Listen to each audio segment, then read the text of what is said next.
આપણે આજે બનાવશું કિટકેટ શેક. એની માટે આપણે એક મોટી કિટકેટ લીધી છે. કિટકેટને આપણે તોડી લઈશું.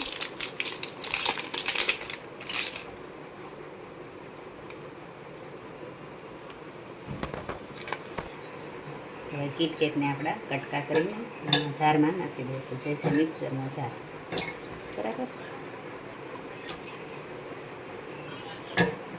હવે આમાંથી એક કટકો આપણે રાખી મૂકશું, જે આપણે જોશે પછી. બરાબર. હવે આમાં નાખશું થોડાક બરફના કટકા ને આ થોડુંક નાખશું આપણે મલાઈ.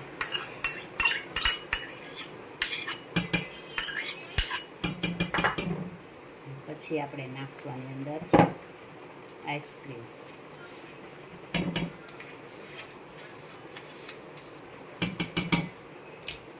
પછી આપણે એમાં નાખશું ખાંડ.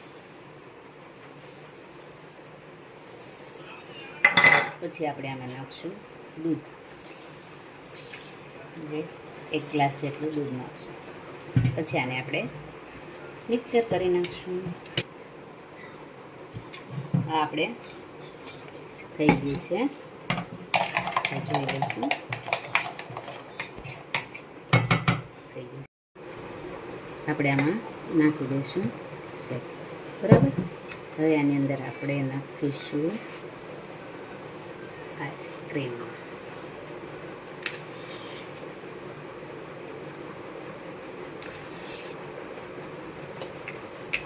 હવે આપણે એમાં નાખીશું થોડી ચોકલેટને ખમણીને.